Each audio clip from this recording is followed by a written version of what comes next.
Cannabis is a community-based plant. It brings people together. At its core, it's about connection. And whether that's connecting with yourself, a higher power, or others. And when we're more intentional about our consumption and our experiences, it improves the quality of those connections. Consuming cannabis with intention isn't difficult. It's just about changing your mindset and following through with your decisions. Well, that's what this whole channel is all about. Exploring the many facets of intentional cannabis consumption so that you can become a more intentional consumer. I'm going to give you a 3-step framework to help you consume with more intention. Hello friends, welcome back to my channel, and if you're new here, welcome to Level Up Bud, your guide to intentional cannabis consumption. My name is Tabitha Fritz, and I'm a cannabis educator, entrepreneur, consultant, and coach. I'm here to guide you on your journey towards more intentional cannabis consumption. Intentional consumption just means consuming cannabis with a specific purpose or a reason in mind. Sometimes we consume cannabis without much thought, mindlessly, really, without any clear purpose. But consuming cannabis with intention is about having a reason for consuming before you actually do it. This reason can vary widely, and we'll explore some examples in just a minute. Intentional cannabis consumption means you're consuming with a specific goal in mind. Now, that goal could be treating pain, boosting your creativity, reducing stress, or simply just getting high. There are lots of reasons for consuming any cannabis product. For example, I was having some trouble working the other afternoon because I wanted to sit down and write out the outline for this YouTube script, but I was just feeling pretty blocked and couldn't get into it. So my brother-in-law had just given me some really nice weed called limoncello. And he told me that it was really nice for daytime and for working. So I rolled a joint, I went out back, I sat and watched the bees buzzing around the goldenrod while I smoked it. So my intention was just to relax in the fall sun, take the pressure off myself, and open myself up for the creative juices to flow. Right? That's an example of an intention. You have a reason for consuming. You say, this thing is happening for me. I think weed might help. And so I'm going to go try weed intentionally for that purpose. Now, a lot of people think that intentional consumption can't include getting high, or that getting high is somehow less valid, but I really don't think that's the case at all. For many people, the shift in mindset and perception is a major reason that they consume. So don't think that intentional consumption only applies to treating a medical condition. It can definitely include using cannabis to experience a psychedelic shift or to alter your perspective. When you consume intentionally, it's important to set your intentions before you start. So this means knowing why you're consuming a particular product and understanding your purpose for the experience. It's about being mindful, being aware of your reasons for consuming, the products that you're using, their components, and how they might affect you, and what outcomes you're looking to achieve. There are lots of reasons to consume with intention. Enhancing creativity, reducing stress or anxiety, improving your sleep or the quality of your sleep, boosting your focus and productivity, like managing ADHD or distractions. A lot of people use it for that. Supporting your spiritual practices or meditation.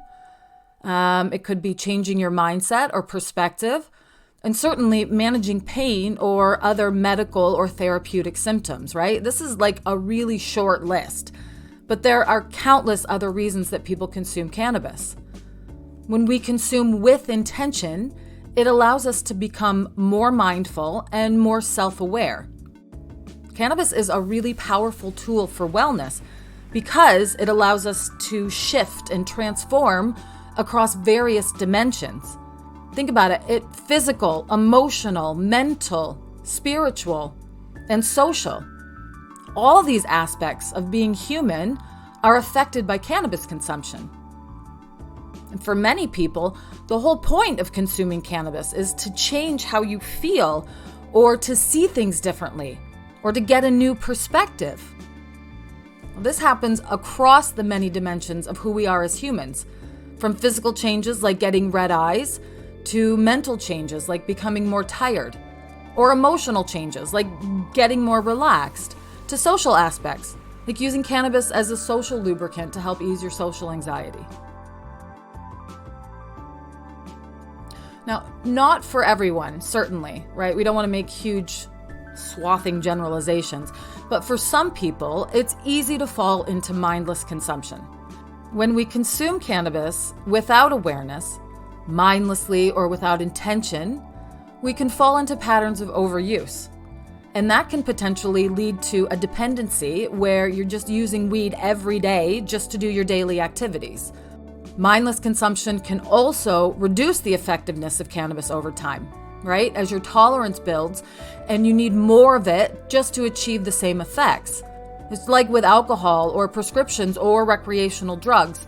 The more you consume, the less effective it becomes. Cannabis is no different. Mindless consumption can also lead to other negative side effects like increasing your anxiety, dissociation, or even cannabis hyperemesis syndrome in some rare cases. Mindful, self-aware, intentional consumption helps mitigate all of these risks. Here are some examples of mindless consumption behaviors. Number 1, using cannabis out of habit or boredom, right? Consuming cannabis just because it's a routine, something that you do, it's a habit, without considering whether it's necessary or beneficial to you at that moment, can lead to tolerance buildup. So you need more cannabis to achieve the same effects. That gets expensive.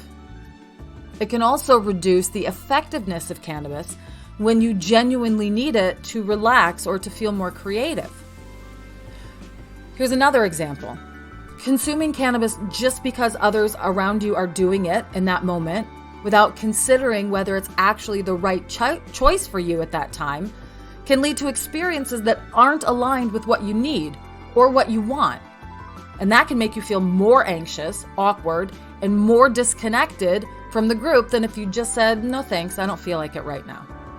Another example of mindless consumption is using cannabis as a way to escape or suppress your difficult emotions, instead of addressing the root cause of those feelings.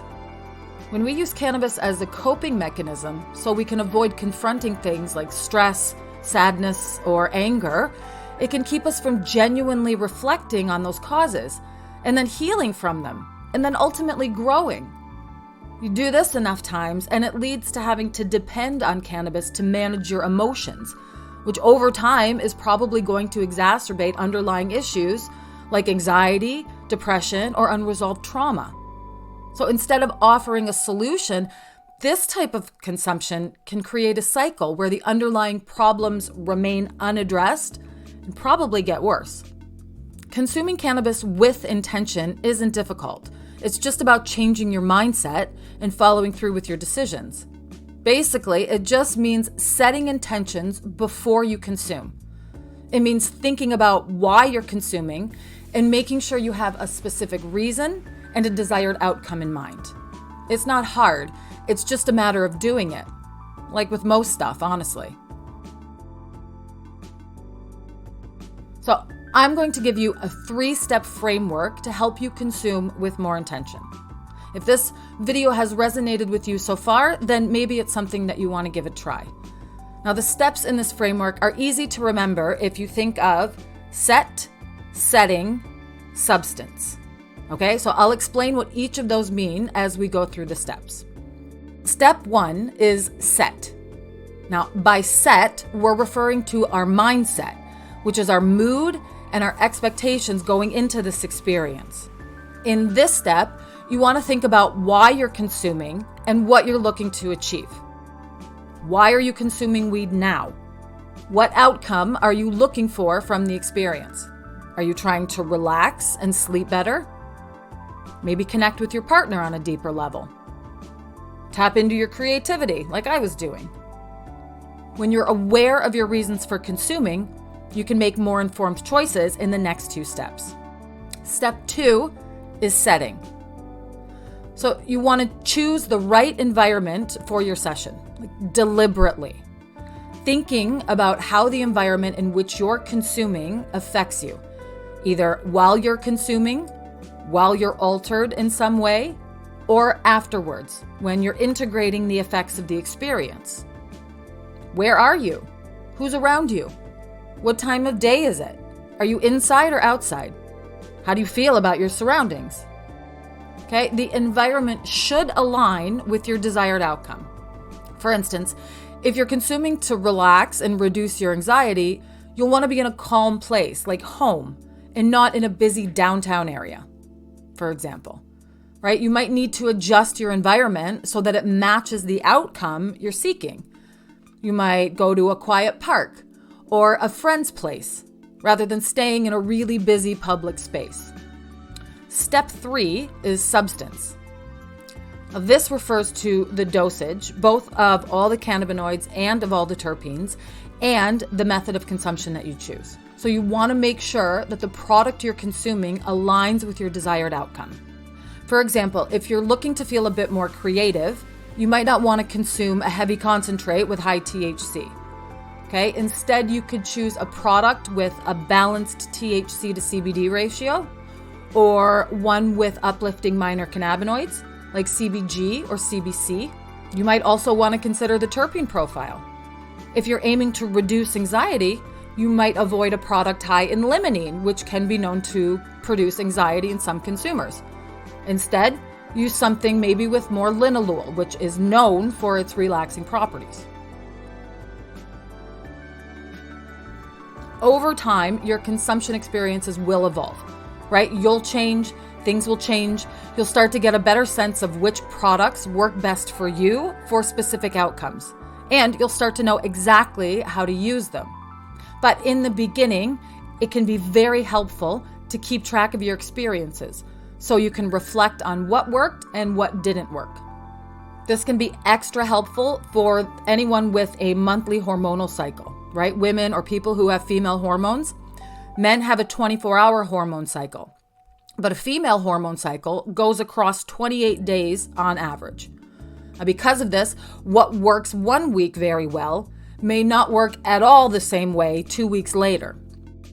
So if you're keeping track of your intentions, experiences, and outcomes, you can begin to predict more quickly what will work for you and when. Keeping track of this before and after you consume, whether it's with a pen and paper journal or a notebook or an app, can be a really powerful tool for understanding how cannabis affects you and what outcomes it provides, so that you can better predict your outcomes and better choose the right products for you. There are lots of different ways to consume cannabis, and there are ways to choose them based on what your specific intentions are. So let's take a look at some of the most common methods and see what kinds of outcomes they are best suited for.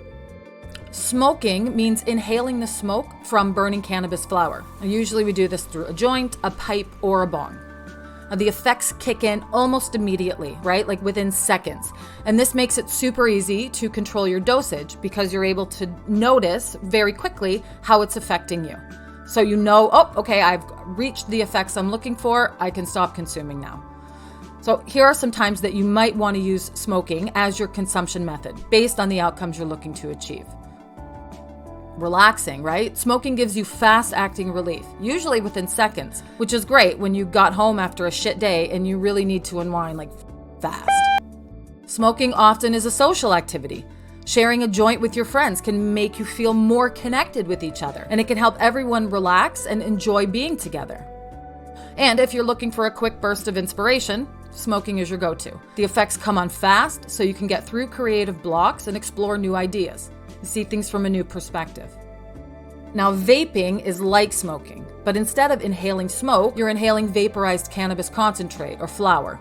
It's a cleaner option because it has fewer byproducts and the effects are just as quick. It's great for clear-headed focus. Vaping can help you stay sharp and clear-minded while you're still enjoying the effects of cannabis. It's perfect for when you need to concentrate on a task or get into a productive flow, because you can easily have very small sips of it to get just as much as you need, and then continue to titrate your dose over time as you're engaging in this activity. Vaping also allows for more precise dosing, and it's less smelly than smoking for sure. So it's a great choice when you need to be discreet or you're around other people. And when the weather outside is garbage and you don't want to go out, vaping is usually a much better indoor option for people than smoking, right? Especially because of its discreetness. Now, the third consumption method we'll talk about are edibles. And edibles are any cannabis-infused food or drink, and depending on the method of infusion, they generally take a bit longer to kick in, anywhere from 30 minutes to 2 hours, but they last much longer than smoking or vaping.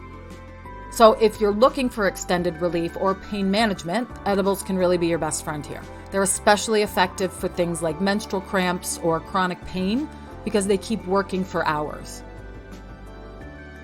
And because their effects last so long, edibles can help you not only fall asleep, but stay asleep, which makes them perfect for anyone struggling with insomnia or nighttime restlessness. And because they have a slow onset and longer effects, they're also good for deep, sustained meditation or spiritual practices, right? I love to take an edible and then get into some astrology work because it's something I can do for hours and it helps me stay focused and in that flow state where I'm connecting with myself and something a bit higher. They help you stay in that relaxed state, and that can make it easier to connect, right, with your inner self or with other people or with something greater too. The fourth consumption method that we will talk about are topicals. Topicals are cannabis-infused lotions, oils, bath bombs, anything that you apply directly to your skin. They don't get you high because they don't enter your bloodstream, but they do have some really amazing uses. If you've got sore muscles, joint pain, or inflammation, topicals are great. They give you relief exactly where you need, so wherever you put it on, and without the psychoactive effects that you get from other consumption methods. So they're ideal for post-workout recovery or for treating specific areas of discomfort. They can also do wonders for your skin, especially if you're dealing with conditions like eczema or psoriasis. Now, they obviously don't work for everyone or every condition, but many of them have other beneficial ingredients like essential oils that also enhance their healing properties, so you can be on the lookout for those. And one of my favorite applications for topicals is post-workout recovery. After you have a workout, you can apply a cannabis-infused topical to help with muscle recovery, reduce soreness, and ease inflammation. It's a great way to support your fitness goals without feeling high. Now, one final piece of the substance part of this framework is understanding the terpenes and cannabinoids in the products that you're consuming, because each one has different effects. Each cannabinoid, whether it's THC or CBD or CBG, CBC, CBN, THCV, or whatever, has different effects. And then we add in the 100 different terpenes that are found in the cannabis plant, each of them with their own effects. All of these compounds combine and cooperate to create synergies, right? This is known as the entourage effect. Now, we're not going to get into it too deeply now because it's truly a huge topic. But keeping a consumption journal, keeping track of your experiences, can really help you figure out which combinations work the best for you and your specific outcomes. Now, we've covered a lot in this video, but we've really only just scratched the surface of intentional consumption. There is a lot more to explore, from specific cannabinoids and terpenes to different consumption methods, and how to integrate intentional use into your daily life. Well, that's what this whole channel is all about. Exploring the many facets of intentional cannabis consumption so that you can become a more intentional consumer. This is a space for resources, ideas, and community, a place where you can share your experiences and learn from others. Cannabis is a community-based plant. It brings people together. At its core, it's about connection, and whether that's connecting with yourself, a higher power, or others. And when we're more intentional about our consumption and our experiences, it improves the quality of those connections. So if you're interested in being part of a community that explores holistic wellness and helps each other on a journey to becoming the people that we're meant to be, then stick around because that's what we'll be doing here on this channel. So for more insights and a deeper look into intentional cannabis consumption, subscribe to the channel and stay updated on the content. If this video resonated with you, give it a like. Share it with someone else who you think might enjoy it or get some use out of it. And let me know in the comments about your own experiences. Please feel free to ask any questions that you have about intentional cannabis consumption.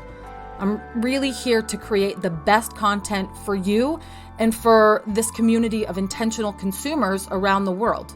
I've also got some additional resources for you, including a free downloadable guide on intentional consumption and some free workshops that I've created around different consumption methods, like learning all about edibles. There's one on understanding terpenes, and I've got a workshop on intentionally engaging with the 5 dimensions of a cannabis experience. I will put all of those resources in the description of the video, so please feel free to check them out, and I will be back soon with more.